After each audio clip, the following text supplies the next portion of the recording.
तो साथियों, इससे पहले हमने आपको साइंस का क्वेश्चन पेपर बताया और अभी हम लोग सोशल साइंस देखेंगे, जो कि आपका सेकेंड सिटिंग में आज परीक्षा होना है। लेकिन कहीं कहीं पर फर्स्ट सिटिंग में भी हो जाएगा और कहीं पे कल भी हो सकता है। तो चलिए हम लोग एक एक प्रश्न को देख लेते हैं, सारे के सारे 80 प्रश्न देखेंगे। तो पहला प्रश्न का जो आंसर आपका जाएगा वो फ्रांस की ओर चल जाएगा, ठीक है।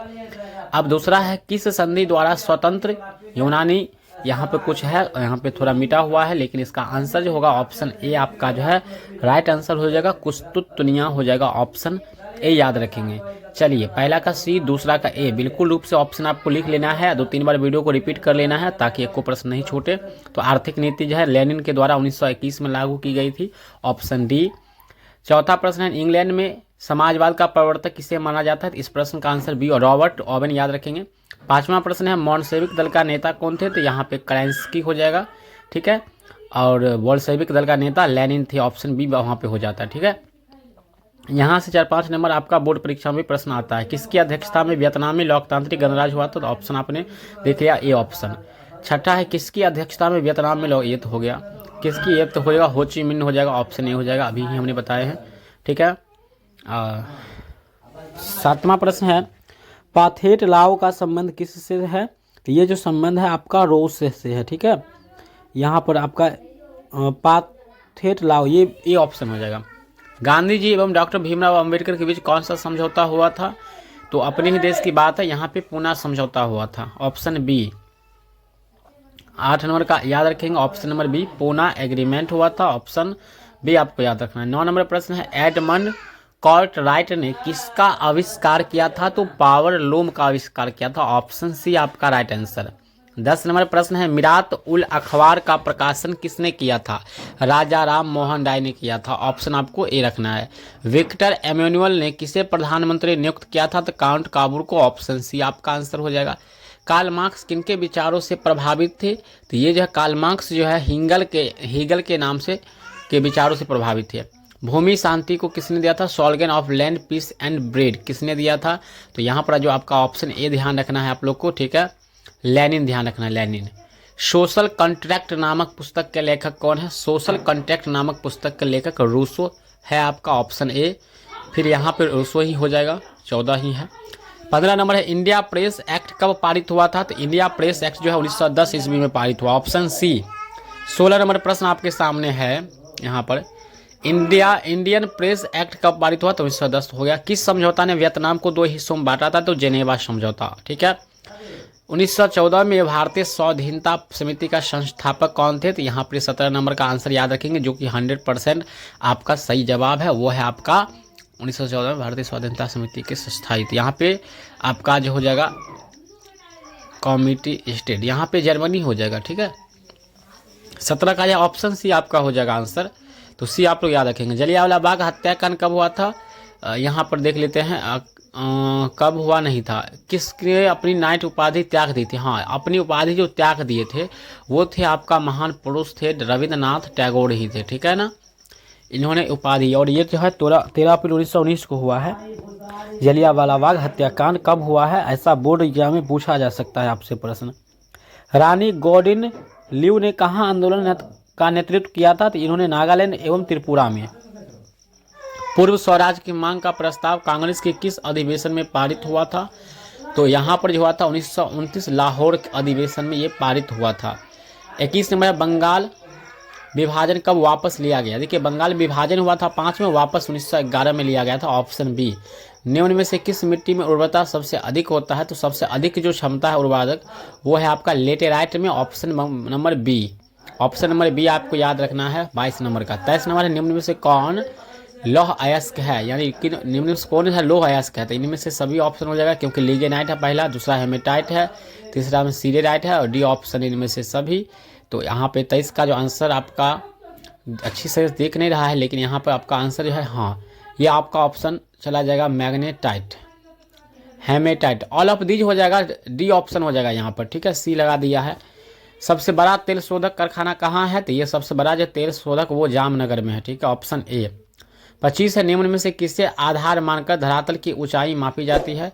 तो यहाँ पे सागरीय सतह को, ठीक है, ऑप्शन नंबर हो गया वहाँ पे सी, निम्न में से किसे बाढ़ का देश कहा जाता है? तो बांग्लादेश को बाढ़ का देश कहा जाता है क्योंकि वहाँ पे बंगाल की खाड़ी भी होता है। तो 26 का जो आंसर आपका डी हो जाता है। सिमलीपाल राष्ट्रीय उद्यान कहाँ है? ये प्रश्न जो है अब पूछे जाने लगा है काफ़ी बार। तो ये है ओडिशा में है आपका, या उड़ीसा भी ऑप्शन में आ जाएगा। वहाँ पे बोर्ड एग्जाम की बात करते हैं। सागर सम्राट क्या है? तो ये आपके एग्जाम में आ चुका है आज। वो जो है आपका ड्रिल शिप है, ठीक है, ड्रिल जलयान। पृथ्वी के उच्च ताप से ऊर्जा को कहते हैं भूतापीय ऊर्जा कहते हैं, ऑप्शन डी। 29 का नोट करेंगे, ऑप्शन नंबर डी सभी लोग नोट कर लेंगे।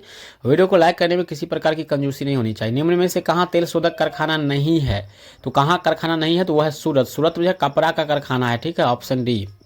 31 से निम्न में से कौन सा इस्पात केंद्र समुद्री तट के निकट है? तो समुद्र तट के जो निकट है वो आपका विशाखापट्टनम, ऑप्शन बी आपको याद रखना है। 32 नंबर है, निम्न में से कौन व्यापारिक फसल है? तो व्यापारिक फसल का मतलब हो जाता है इनमें सभी। वायुयान उद्योग का पहला कारखाना कहाँ है? तो पहला जो कारखाना है वो आपका कहाँ है? तो वो बेंगलुरु में है, ऑप्शन सी। निम्न में से आर्थिक क्षेत्र के सबसे पहले स्थापित किया गया था, यानी which of the following special economic zone कौन सा हो जाएगा? तो यहाँ पर जो सबसे पहला क्षेत्र हो जाएगा, यहाँ पर आंसर आपको बी रखना है, कांडला, ऑप्शन नंबर बी, ठीक है, ऑप्शन बी आपको ध्यान रखना है। 35 है, पूर्व रेलवे का मुख्यालय कहाँ है? काफ़ी बार प्रश्न आया है कंपटीशन में भी, तो इसका हो जाएगा आपका कोलकाता है, कहीं कहीं गोरखपुर भी मिलता है ऑप्शन में। चलिए, लेकिन कोलकाता आपका ज़्यादा सही है। भारत में ज्वार की सबसे अधिक खेती किस राज्य में होती है? तो वो महाराष्ट्र में जो है ज्वार की खेती अधिक होती है। 37 है, निम्न में से क्या सामुदायिक संसाधन है? आपको 80 में 40 प्रश्नों का ही उत्तर देना पड़ता है। निम्न में से क्या सामुदायिक संसाधन है? तो वो है आपका पंचायत भवन जो है, इस पर समुदाय यानी समूह के लोग यहाँ बैठ सकते हैं, विचार विमर्श कर सकते हैं। 36 नंबर तो हो गया, 37 भी अभी हमने बताया है। 38 है, भूस्खलन प्रवण क्षेत्र में ढलान पर मकानों का निर्माण किस तरह से होता है? तो यहाँ पर जो है आपका आंसर क्या चला जाएगा? भूस्खलन प्रवण क्षेत्र में यहाँ पर जो भूमि बनता है उचित लाभकारी, ऑप्शन बी बन जाता है, इनापेरोप्रिएट बनता है, ठीक है, ऑप्शन नंबर आपका बी है यहाँ पे। 38 नंबर का नोट कीजिएगा। 39 है, निम्न में से कौन प्राकृतिक आपदा है? तो इनमें से सभी ऑप्शन है। भूस्खलन यहाँ पे निम्न में कौन प्राकृतिक, सभी हो जाएगा। 40 से भारत का पहला तांबा प्रगलन संयंत्र भारतीय तांबा निगम द्वारा कहाँ स्थापित किया गया था? तो यह जो स्थापित किया गया था घाटसाला शिला, ऑप्शन ए आपको 40 नंबर का याद रखना है। नोट कर लीजिएगा, सही सभी प्रश्न आपके एग्जाम में छपेगी आज, ठीक है। प्रगलन संयंत्र भारतीय तांबा, हाँ ठीक है। 41 है, निम्न में से किसमें कार्बन की मात्रा सबसे कम है? देखिए, कम है तो पीट में हो जाएगा, और सबसे अधिक कार्बन की अगर मात्रा हुआ तो एंथ्रासाइट रहता है। यहाँ पे कम है तो पीट हो जाएगा। घटिया कोयला उसी को कहते हैं। बागध परियोजना शुरू हुआ था 1953 में। विश्व में सर्वाधिक वर्षा कहाँ होती है? तो सबसे अधिक वर्षा होता है मशीनराम में होता है, ठीक है। चलिए, जो मेघालय में, निम्न में से किसे जल में डालने पर, यहाँ पे थोड़ा सा प्रश्न नहीं है, किसी also now as the water हैमिनेस। यहाँ पर 44 का नहीं दिख रहा है आंसर, आपको सी नोट कर लेना है। 44 का सी आंसर, और उत्तरी गोलार्ध यहाँ पे थोड़ा डाउट वाली बात है, छोड़ देना। 45, 1973 से पूर्व कर्नाटक को किस नाम से जाना जाता था? बड़ी अच्छी सवाल है। तो कर्नाटक को मैसूर के नाम से जानते थे लोग, ठीक है। 45 है। 46 से पंचायत सचिव का नियुक्ति कौन करता है? तो राज्य सरकार करते हैं। बेल्जियम में जनसंख्या का बड़ा भाग कौन सी भाषा बोलती है? तो बेल्जियम का जो है सबसे बड़ा भाग वो डच भाषा का प्रयोग करते हैं अधिक।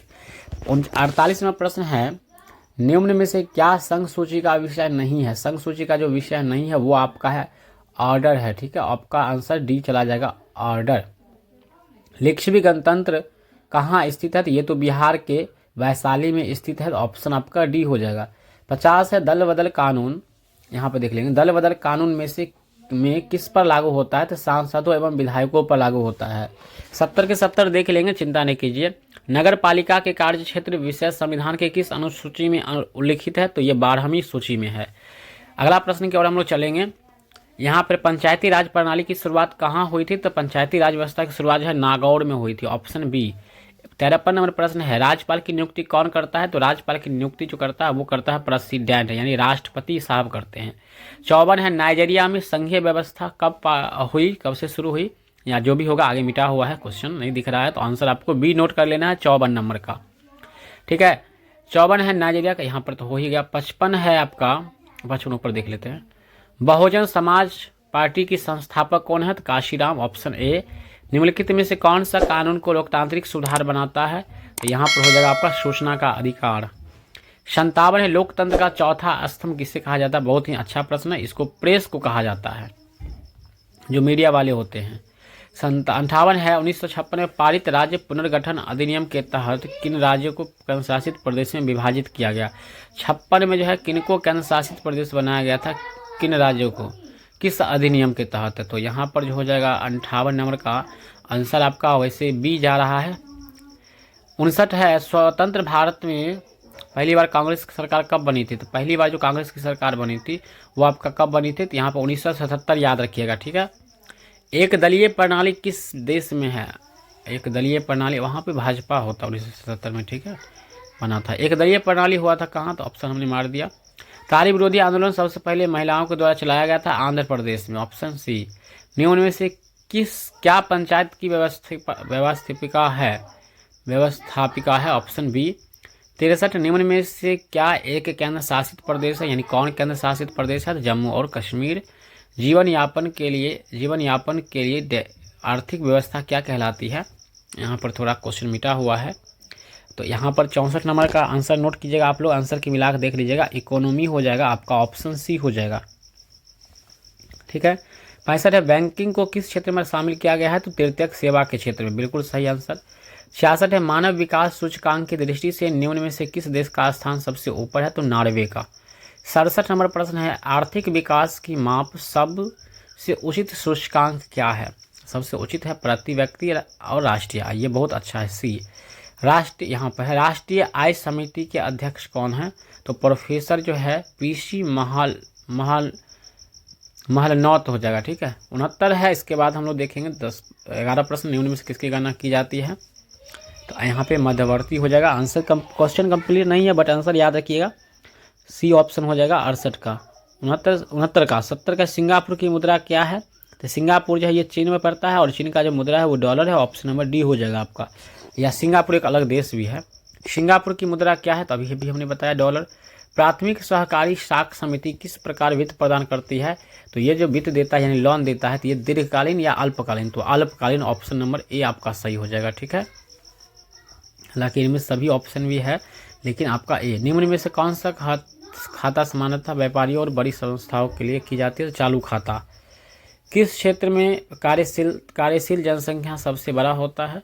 तो कौन सा क्षेत्र है? तो वो क्षेत्र हो जाएगा एक कृषि का क्षेत्र। 74 है, काम के बदले अनाज देना शुरुआत कब शुरू किया गया था? ठीक है, तो काम के बदले अनाज देने का प्रावधान जो शुरू किया गया था वो आपका शुरू हुआ था वो 2004 में, ऑप्शन सी ध्यान रखिएगा। निम्न में से क्या गैर आर्थिक आधारभूत संरचना का अंग है? तो यहाँ पे क्वेश्चन कंप्लीट है, तो आंसर भी कंप्लीट बी ऑप्शन होगा। शिक्षा आर्थिक आधारभूत संरचना का अंग है। 75 है, निम्न में से क्या यहाँ पर तो हो गया, सरकार की नई आर्थिक नीति का अंग निम्न में से कौन सा है? तो यहाँ पर तो सभी बात है भाई, तो यहाँ पे सभी ऑप्शन हो जाएगा। राष्ट्रीय उपभोक्ता दिवस कब मनाया जाता है? मोस्ट इंपोर्टेंट 15 मार्च, हर बार पूछा जाता है ये प्रश्न बोर्ड एग्जाम में भी। वीडियो को लाइक करने में किसी प्रकार की कंजूसी नहीं कीजिएगा। किस अर्थव्यवस्था में उत्पत्ति के साधनों पर केवल निजी व्यक्ति का अधिकार होता है? तो वो आपका पूंजीवादी में हो जाता है। 79 नंबर प्रश्न है, इसके बाद हम लोग